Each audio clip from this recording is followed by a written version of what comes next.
Now we're gonna hone in on what ISO is and how to use it for the benefit of your photo. So I've already switched to manual. We've come inside this wonderful store called CHCM. It's in Soho. And I'm gonna shoot sort of an assortment of product on the wall. And the first thing you already notice is probably that the lighting is different. We're not in daylight anymore. It's tungsten or whatever, fluorescent lights.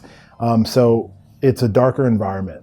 So in order to still be able to shoot at a faster shutter speed so I can still handhold my camera, I'm gonna have to actually change the ISO. And as we spoke about in class, ISO is going to be the sensitivity to light. So by turning up the ISO, I have the ability to still capture things at faster shutter speed. I'm still gonna leave the aperture all the way open at 2.8, but it gives me a little bit of leeway. Remember, the trade-off here is that if you have a higher ISO, you're gonna start to introduce noise into the image.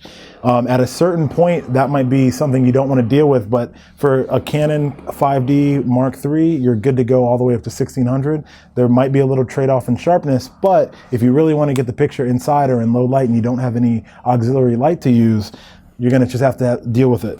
So I'm going to actually try to increase my ISO to keep the lowest possible ISO, but to also get a faster shutter speed so I don't have any camera shake.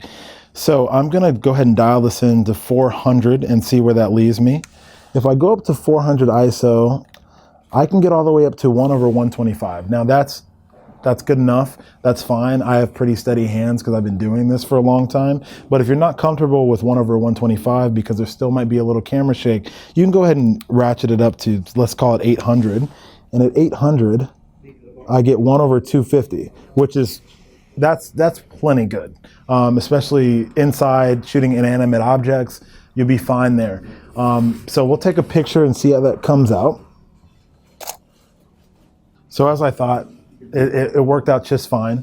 The things that you want to keep an eye on. So if you're shooting a person and they're not close up and you have a high ISO, remember, you're trading off sharpness and you're trading off digital noise. The one thing that I always like to keep my eye on is the sharpness. On the back of the camera, the picture will look awesome because it's a small 3.5 inch or 3 inch screen. You won't be able to tell the difference. But once you get a full-size image up on your screen, if you've shot somewhere in 800 to 1600 ISO, you're gonna see a degradation in sharpness of your image. So be fully aware if you're shooting people inside under low light conditions, you might have to trade off image quality there. There isn't an ISO priority mode, but there is one part of the camera that could really help you sort of dial in your exposure without trying so hard, so you can sort of still stay on autopilot. Instead of using ISO priority mode, which doesn't exist, you can use the auto function on the ISO adjustment tool. So basically on your camera, you can select your ISO from 100 all the way up to whatever number is the max, or you can turn it on A, which is auto, and you can just manipulate the other two factors, shutter speed and aperture, and then it will select the ISO for you. Now, one thing to keep in mind is that when you are in ISO auto mode, it'll select whatever ISO value it needs to get the picture to be at the right exposure. So in your menu, and you probably have to consult your guide for your camera, you can check out a way to bracket the ISO so it maxes out the value in which the ISO will scroll to. So let's just say you're set up here and your ISO is in auto and your settings are in such that it needs to shoot your ISO up to 6400, which is a really noisy ISO.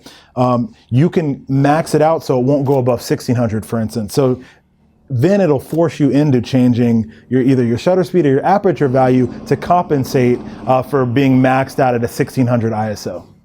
Next up, we're gonna hop back into the classroom, pick up a computer, start to look at the images. I'm gonna show you a couple quick and dirty ways to edit a photo once you've shot it. We're gonna look at exposure corrections, we'll look at a little bit of white balance, contrast, clarity, just a couple basic things to help you go from the raw image to a nice, cool image you can throw up on Instagram or wherever else you wanna use it.